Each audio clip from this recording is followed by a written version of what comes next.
Assalamualaikum warahmatullahi ta'ala wabarakatuh. Alhamdulillah wassalatu wassalamu ala rasulillah wa ala alihi wa ashabihi wa man tabi'ahu wa nasr wa walah la hawla wa la quwwata illa billah. Mirsa, sahabat-sahabat dan teman setia WFS Official Channel dimanapun berada, seluruh kaum muslimin dan muslimat yang dicintai dan disayangi oleh Allah subhanahu wa ta'ala. Alhamdulillah, kita sudah berada di episode yang ke-14 bulan suci Ramadan. Semoga kita semakin taat kepada Allah, semakin dekat kepada Allah, semakin baik amal saleh kita, ada peningkatan kuantitas maupun kualitas amal kita, dan dasarnya adalah ikhlas dalam ibadah. Kali ini episode 14 kita juga akan melanjutkan pembahasan tentang keikhlasan. Kenapa Pak Ustadz masih dilanjutkan? Ya, tema-tema lain cukup satu episode. Benar teman-teman, karena keikhlasan ini adalah dasar diterimanya amal. Ya, semua amal kita jadi sia-sia kalau niatnya salah, dicampuri dengan syirik, dicampuri dengan riya, dicampuri dengan sum'ah, apalagi ada perasaan ujub. Ada kita melibatkan atau menghadirkan selain Allah dalam amal kita, maka amal kita ini akan tertolak. Walaupun banyak, kita tidak ingin nanti di akhirat bernasib sial, bernasib buruk seperti dalam firman Allah dalam Al-Quran surah Al-Furqan ayat 23. Wa qadimna ila ma'amilu min amalin faja'alnahu haba'an manthura. Kita sudah capek membawa, kita sudah senang membawa amal saleh kita ke hadapan Allah, tetapi kemudian Allah jadikan amal kita itu sia-sia. Allah jadikan amal kita itu seperti debu dan pasir yang berterbangan. Kenapa? Amal kita sudah mati, sudah hangus. Ruhnya sudah tidak ada. Tidak ada keikhlasan sebagai ruh daripada atau syarat diterimanya amal perbuatan kita ini. Nauzubillah min zalik. Maka seperti kata Abdullah bin Mubarak, hati-hati. Ya. Rubba amalin kabirin tusaghiruhun niyah. Banyak amal besar, dia menjadi kecil, menjadi kerdil, bahkan nol nilainya karena persoalan niat. Wa rubba amalin saghirin tukabbiruhun niyah. Sebaliknya, banyak amal yang kecil nampaknya tetapi dia menjadi besar pahalanya karena niat yang benar, ikhlas, murni karena Allah subhanahu wa ta'ala. Allahu Akbar. Nah, episode 14 ini kita akan melihat beberapa aspek yang penting yang harus kita ketahui seputar makna ikhlas dalam ibadah. Faedahnya, bagaimana cara kita meraihnya, mempertahankan niat yang ikhlas ini. Pertama, buah daripada ikhlas. Apa saja buahnya? Manfaatnya, faedahnya. Yang pertama, kata para ulama, adalah tafrijul kurubat. Ikhlas dalam ibadah, terutama dalam taubat, ini akan memberikan jalan keluar bagi setiap persoalan yang sulit dihadapi oleh seorang yang beramal saleh. Ya, seperti apa kisah 3 orang sahabat Nabi yang mendapatkan hukuman spiritual? Ya, karena mereka tidak ikut atau tertinggal dalam perang Tabuk di masa-masa yang sulit. Jaisul Usrah disebutkan dalam Al-Quran, itu Jaisul Usrah, tentara yang sedang menghadapi masa kesulitan. Kenapa? Musim panas puncak-puncaknya, mereka sedang akan memanen ya, hasil tanamannya, tapi kemudian Allah perintahkan mereka keluar berjihad ya, melawan pasukan Romawi di Tabuk. Subhanallah. Ya. Dalam kondisi seperti itu, banyak orang, tidak sedikit yang galau. Apakah menunggu hasil panen terlebih dahulu atau segera langsung bergabung berjihad bersama Rasulullah? Nah, di sini ada 3 orang sahabat yang tertinggal. Ya. Bukan karena nifak, bukan karena kekufuran mereka, tapi karena semata-mata mereka juga cinta untuk berjihad, tetapi tertinggal mereka.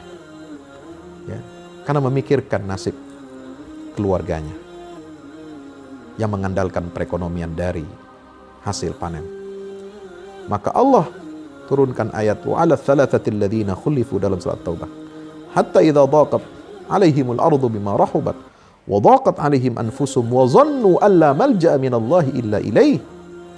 Subhanallah, kisah yang sangat mengharukan. Mereka sebulan, bahkan lebih, mereka bertobat kepada Allah, bersungguh-sungguh dalam ibadah, memohon ampunan Allah, karena mereka menganggap telah melanggar perintah Allah. Mereka sungguh-sungguh dan ikhlas dalam pertobatannya, sehingga Allah ampuni dosa-dosa mereka. Inilah tafrijul kurubat.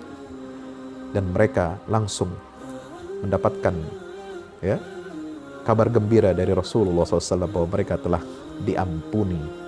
Laqad taballahu 'alal mu'minin. Allah telah menerima taubat mereka, orang-orang yang beriman itu. Juga kisah Ashabul Kahfi. Bagaimana Ashabul Kahfi ini ikhlas dalam perjuangannya, meninggalkan keluarganya, kemegahannya, untuk mempertahankan akidahnya, keimanan mereka kepada Allah Subhanahu wa taala, sehingga mereka semua diselamatkan oleh Allah dari upaya persekusi dan pembunuhan Kaisar Raja Romawi yang zalim pada saat itu.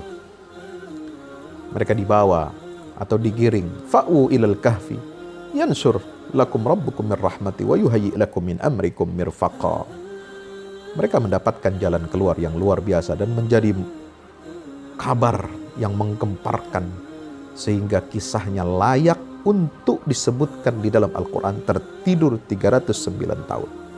Yang kedua, orang yang ikhlas dalam ibadahnya, dalam tekadnya, dalam jihadnya, mereka akan mendapatkan kemenangan dan pertolongan dari Allah. Apa firman Allah Subhanahu wa taala dalam surah Ali Imran, ya ayyuhalladzina amanu, surah Al-Anfal, maaf, idza laqitum fi'atan fathbutu wadhkurullaha katsiran la'allakum tuflihun. Kalau kamu bertemu musuh, kokohlah, tetaplah dalam pendirian, banyaklah ingat kepada Allah. Wati'ullaha wa rasulahu wa la tanazaw. Taatlah kepada Allah dan Rasul, jangan bercerai-berai, jangan berkelahi. Fatafshalu, karena itu akan menyebabkan kamu gagal. Wa tadhhaba rihukum, kekuatanmu akan hilang, lenyap. Wasbiru, sabarlah, innallaha ma'as-sabirin. Lalu Allah berpesan, wala takunu kalladzina kharaju min diyarihim bataran wa ri'a'an nas wa yasudduna an sabilillah wallahu bima ya'maluna muhit. Jangan kamu seperti orang-orang yang keluar dari rumahnya penuh dengan keangkuhan, kesombongan dan riya, ingin mendapatkan pujian manusia. Ini peristiwa ini terjadi di perang Badar. Allah mengecam kaum musyrikin, dan memuji orang-orang yang beriman.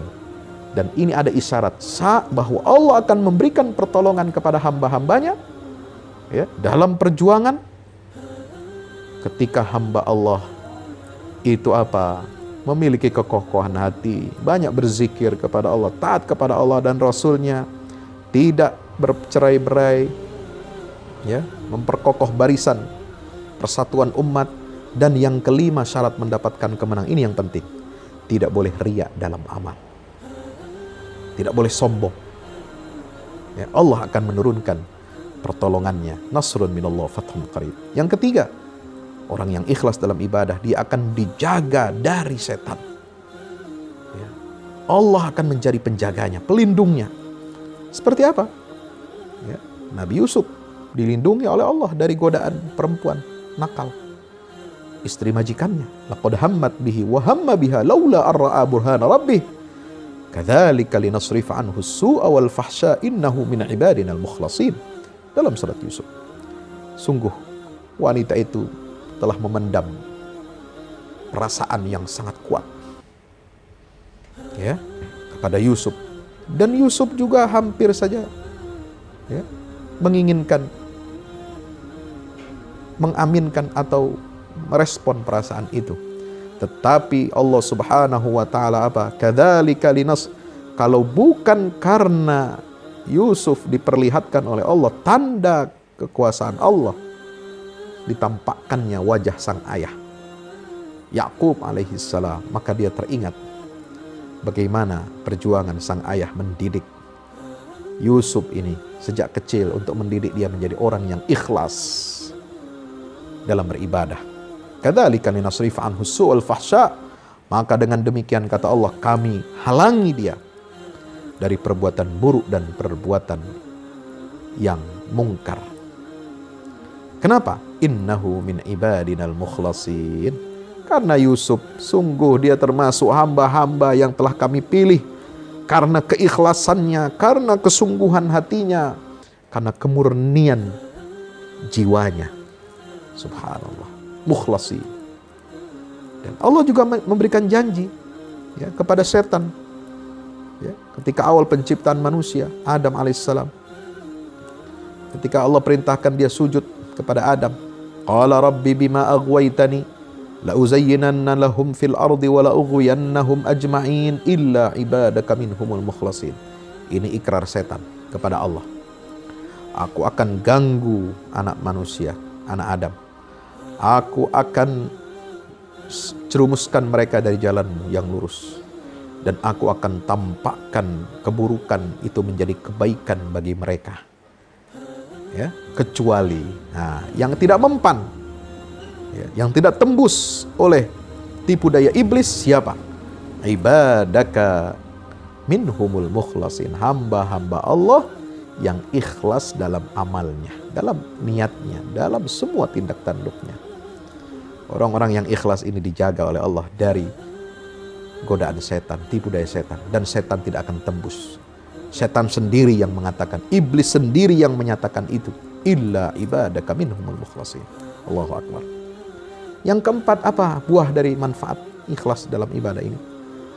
Teman-teman sekalian, yaitu dengan keikhlasan ini seseorang itu akan mendapatkan syafaatnya Rasulullah Muhammad sallallahu alaihi wasallam. Ya. Ini pertolongan yang paling besar nanti di hari kiamat. Ketika Nabi memberikan pertolongan syafaat kepada umatnya agar Allah ampuni dosa-dosanya dan dimasukkan ke dalam surga. Sayyidina Abu Hurairah radhiyallahu anhu ketika itu bertanya kepada Rasulullah sallallahu alaihi wasallam, "Qultu ya Rasulullah, man as'adun nas bi syafa'atika yaumal qiyamah?"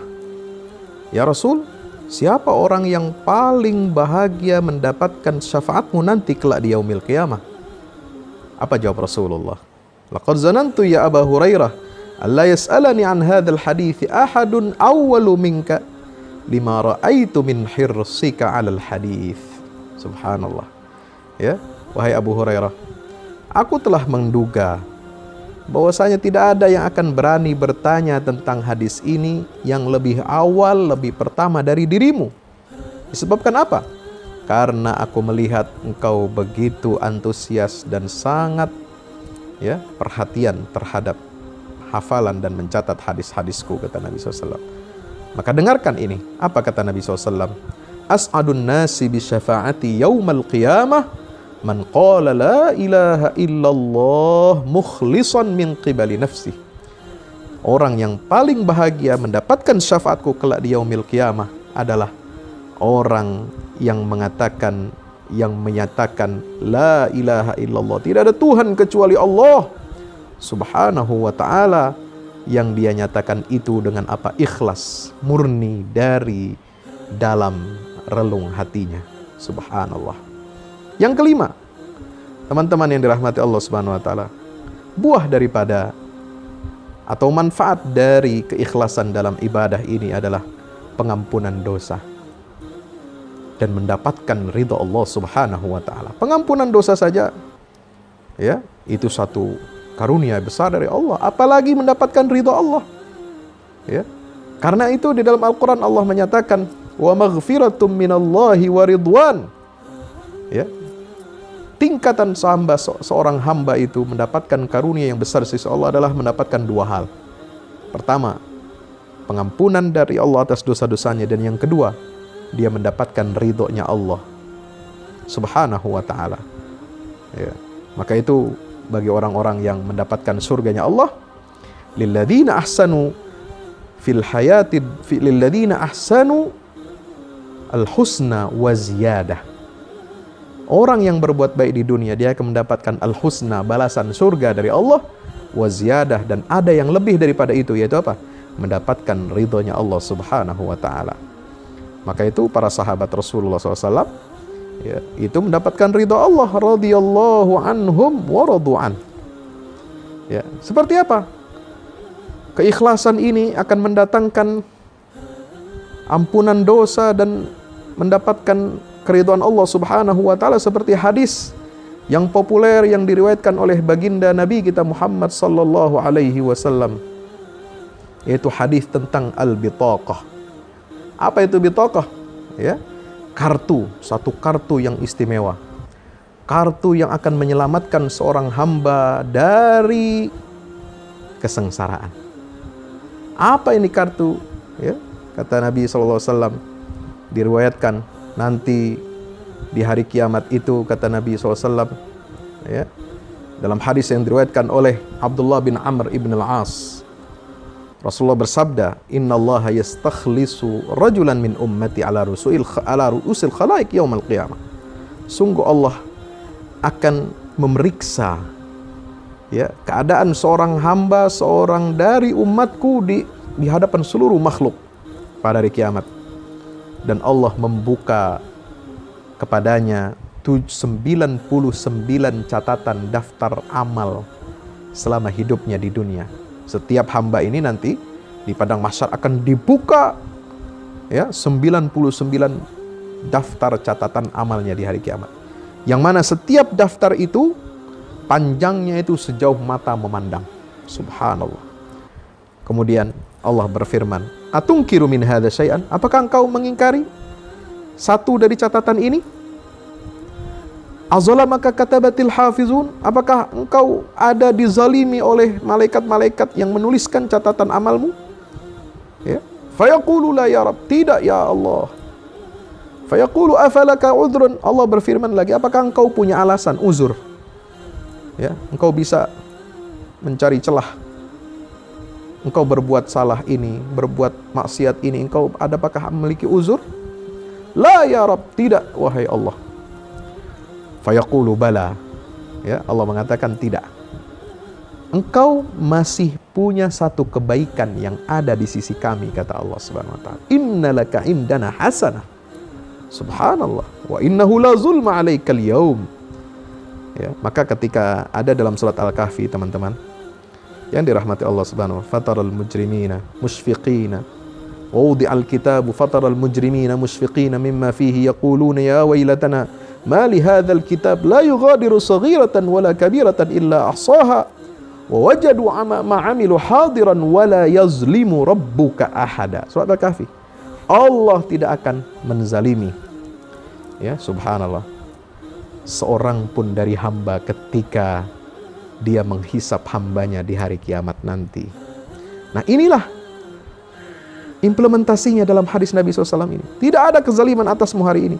Dan Allah kemudian keluarkan satu kartu yang ternyata di dalamnya catatan seorang hamba ini pernah berikrar asyhadu an la ilaha illallah wa asyhadu anna muhammadan abduhu wa rasuluh. Aku bersaksi tidak ada Tuhan kecuali Allah. Nah, aku bersaksi pula bahwasanya Muhammad SAW adalah nabi dan utusannya, hamba dan utusan Allah Subhanahu wa taala. Fayaqulu ya Rabb, wahai Allah, ma hadhil bitaqah ma'a hadhis sijallat. Ya Allah, ini cuma satu kartu saja ya Allah. Bagaimana mau dibandingkan dengan 99 daftar catatan amal saya yang semuanya merah, semua itu nilai saya. La haula wala quwata illa billah. Faqala innaka la tuzlam. Ya, ketahui wahai hambaku, engkau tidak akan dizalimi sedikit pun. Qala fatuda'us sijillat fi kaffah wal bitaqatu fi kaffah. Maka diletakkanlah satu kartu ini kartu sakti, saudara, yang di situ isinya ikrar seorang hamba, asyhadu an la ilaha illallah, asyhadu anna muhammadar rasulullah, diletakkan di satu timbangan, dan 99 daftar catatan amal kita di timbangan yang di sisi lain, yang di sisi lainnya itu. Fatashatis sijillat. Apa yang terjadi? maka 99 catatan amal ini, daftar ini, itu jadi apa? Jadi ringan, naik dia ke atas. Wa thaqulatil bitaqah, dan satu kartu ini menjadi berat sehingga mengalahkan timbangan 99 ya daftar catatan amal itu, saudara. Wala yathqalu ma'asmillahi syai'un, tidak ada sesuatu yang menjadi berat bersama kalau di situ ada disebut nama Allah Subhanahu wa taala. Ya, saudara yang dirahmati Allah. Juga hadis Nabi SAW mengatakan apa? Hadis tentang perempuan yang ya memberi minum air, memberi minum siapa? Anjing. Hadis dari Abi Hurairah radhiyallahu anhu, Nabi SAW bersabda, apa kata Rasulullah SAW? Bainama kalbun yatifu, ya, barkiyatan kada yaqtuluhu al-'atshu idra'athu baghiyun min baghaya bani Israel fanaza'at muqaha fasaqathu faghafara laha bihi. Subhanallah, ketika anjing itu ya kehausan, dia menjulur-julurkan lidahnya, hampir mati anjing ini, lalu dilihat oleh seorang pezina, ya WTS lah katakan, pezina dari wanita kalangan Bani Israel. Lalu dia melepaskan ya sepatunya, dia ambil air untuk diberikan minum kepada anjing itu. Maka dengan sebab itulah Allah menghapuskan dan mengampuni dosa-dosa wanita ini disebabkan perbuatannya kepada anjing itu. Subhanallah. Inilah nilai keikhlasan. Ya. Juga Nabi SAW bersabda, ya, orang yang menyingkirkan ya sesuatu yang membahayakan, mencelakakan manusia walaupun kecil, itu apa? Menyingkirkan duri di jalan. Mungkin juga seperti sekarang paku-paku yang berserakan yang bisa mencelakakan, ya, membuat kempes ya ban kendaraan kita, atau ada sampah, atau ada kayu yang menghalangi jalan yang berbahaya. Ya, maka di sini Nabi SAW bersabda, dari Abu Hurairah radhiyallahu anhu, bainama rajulun yamshi bi tariqin wajada ghusna syaukin 'ala tariq fa akharahu. Apa yang terjadi? Seorang laki-laki sedang berjalan, ya, melewati satu gang, satu jalan. Dia menemukan ada satu dahan duri, satu duri berbahaya. Fa akharahu, lalu dia singkirkan, dia bawa, dia ambil duri itu. Fasyakarallahu lahu faghafara lahu. Maka Allah berterima kasih kepada laki-laki ini, dan dengan sebab itulah Allah ampuni dosa-dosanya. Subhanallah. Teman-teman, sahabat yang dirahmati Allah Subhanahu wa taala, inilah ya buah daripada keikhlasan. Ya, subhanallah. Buahnya banyak sekali, ada minimal 5. Ya, Allahu Akbar. Maka itu, saudaraku yang dirahmati Allah Subhanahu wa taala, kita melihat di sini bagaimana para salafus salih mengutamakan keikhlasan niat dalam ibadah. Sebelum mereka beribadah, sebelum mereka berlomba-lomba beribadah, kuantitasnya diperbanyak, baca tilawah Qur'annya diperbanyak, sholat sunnahnya diperbanyak, puasa sunnahnya diperbanyak, ya, sedekahnya diperbanyak. Mereka menata hati dulu. Mereka sangat perhatian terhadap aspek niat dan keikhlasan dalam ibadah. Ini menjadi syarat, menjadi pintu, menjadi kunci, ya, agar amal-amal kita ini semua diterima oleh Allah Subhanahu wa taala. Apa kata ya Imam Fudail bin Iyad? Ya, ini ilmu ikhlas ini berat. Tarkul amal min ajlin nasriya, kata beliau. Meninggalkan amal karena takut diomongin manusia, itulah riya. Ya, jadi meninggalkan amal bukan mengerjakan loh ya. Meninggalkan perbuatan baik karena takut diomongin jadi bahan omongan manusia. Ya, itu adalah riya. Wal amalu min ajlin nas. Nah, kalau kita beramal soleh untuk kepentingan manusia, itu namanya syirik. Ya, kalau riya itu meninggalkan amal. Oh, takut dibilang, oh ini sok alim, sok soleh, sok baik. Akhirnya dia meninggalkan amalnya. Ya, nah itulah riya. Kata Imam Fudail bin Iyad, Tapi kalau dia mengerjakan sesuatu amal saleh, ya, disebabkan mendapatkan pujian manusia, itu malah syirik, menyekutukan dan menduakan Allah Ta'ala. Wal ikhlas, bagaimana ikhlas itu? An yu'afiyakallahu minhuma. Ikhlas itu akan terjadi manakala Allah menyelamatkan Anda dari kedua bentuk penyakit ini. Yang pertama riya, yang kedua adalah syirik. Imam Syafi'i rahimahullah, ya, berkata, ini saking ikhlasnya beliau, ilmunya yang begitu luas, yang banyak manfaatnya kepada umat Islam, karya-karyanya sangat luar biasa, menjadi pondasi kita dalam beramal, ya. Apa kata beliau? Wadidtu anna nas ta'allamu hadzal ilm, yakni kutubahu ala alla yunsaba ilayya minhu syai'. Saya ingin manusia semua belajar ilmu ini dari kitab-kitab saya, tetapi dengan catatan tidak ada satupun dari ilmu itu dinisbatkan kepada saya. Subhanallah, ini hebatnya. Kalau kita sedikit punya artikel, sedikit punya makalah, sedikit punya karya buku, oh bangga kalau nama-nama kita disebut. Kalau jadi hak eksklusif, ya, kalau dikutip oleh orang, kita bangga, saudara. Tapi lihat Imam Syafi'i, dengan akhlak itulah, ketawaduan itu, keikhlasan itulah, beliau namanya menjulang luar biasa, saudara. Teman-teman yang dirahmati Allah Subhanahu wa taala.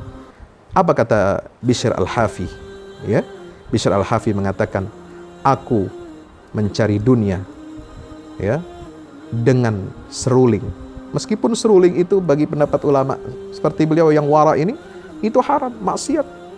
Lebih baik saya mencari dunia dengan seruling daripada saya mencari dunia atas nama agama.